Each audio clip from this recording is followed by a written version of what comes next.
I'm Paul Kern, and this is Elevate, a video blog designed to help you reach your God-given potential. Join me now for Elevate. Welcome to Elevate. In these first few video podcasts, we're going to be talking about the potential principle. Now, one of the things that I've learned in my walk with the Lord is this. Everything that God does according to a pattern that is based on a principle of His kingdom. Let me say that one more time. Everything that God does, He does according to a pattern which is based on a principle of His kingdom. The more you base your life upon God's principles instead of a personality like a pastor or a youth pastor or a coach or a teacher or whoever a person of influence in your life may be, the more you base your life upon God's principles rather than a personality, the straighter the course to your goals and your dreams and your God-given destiny is going to be. Now, we're going to be using Joseph from the Old Testament because, man, this guy was awesome. Joseph did great things for God, and I think he is such an example of a guy that God was able to use because of certain things that Joseph activated in his life that allowed God to be able to pour out His favor and His wisdom and His courage and His blessings on Joseph's life. So let's begin with the first principle. March to a different drummer. If you're going to be a person of influence, if you're going to rise to a level of the leader that God's called you to be, you've got to march to a different beat. The difference between a leader and a follower is this. Some people happen to influence, and other people determine to influence. That's the difference. A leader determines to influence. A follower, they occasionally may influence. They might happen into being influential. But for a leader, it's a conscious choice. They're determined that they're going to make a difference. So, here's one of the things that mediocre people will do. Mediocre people will oftentimes settle for good at the expense of best. They'll settle for good at the expense of best.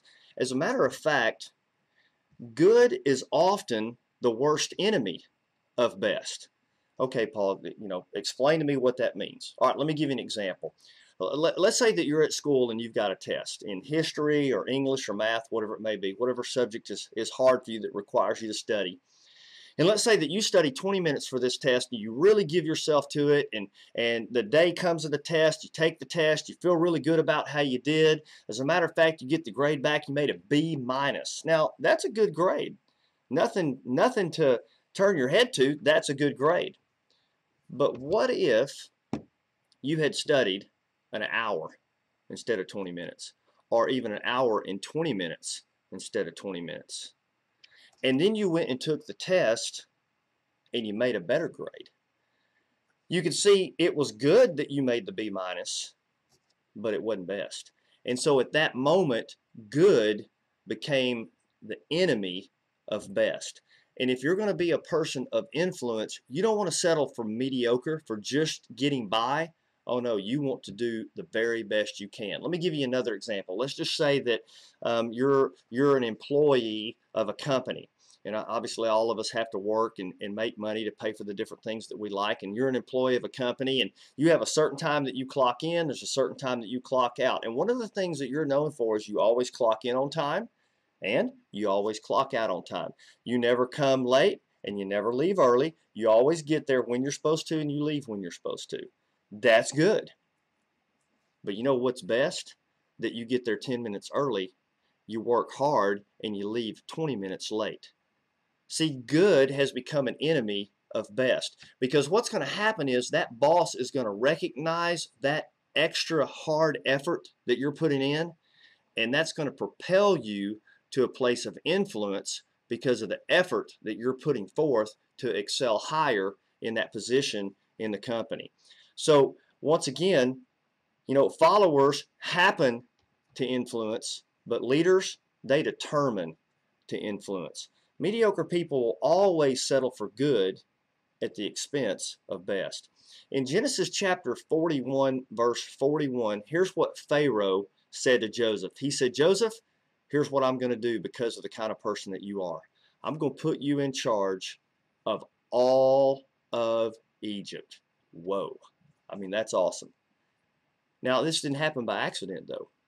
Because of Joseph's excellent spirit, because of the type of person that Joseph was, because Joseph chose not to be mediocre, but he marched to a different drummer, he was promoted to a higher level than anyone else. Now, all the dreams that Joseph had, and God gave him many, and God's given us dreams. We all have dreams. And maybe some of you watching this video podcast, you may be a little younger and you really hadn't had dreams yet. But as you continue to pursue God, God will begin to place those dreams in your heart. But here's what I want you to notice about Joseph. Every dream that God gave Joseph, Joseph accomplished.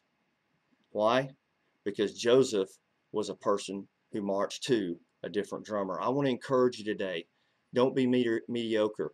Don't settle for good when you could have best. God wants you to be a person of influence. God wants to bless you. God truly wants to bless you. But here's how it works. Remember, everything that God does, He does according to a pattern based on a principle. God wants to bless you. God wants to do good things in your life. But what you have to do is you have to follow the principles that God has laid out in your word. And when you follow those principles, here's what you do. You activate God's promises in your life. I encourage you today, don't happen to lead, determine to lead. March to a different drummer. Man, God bless you. I look forward to seeing you next week on another podcast episode of Elevate. I'll see you then.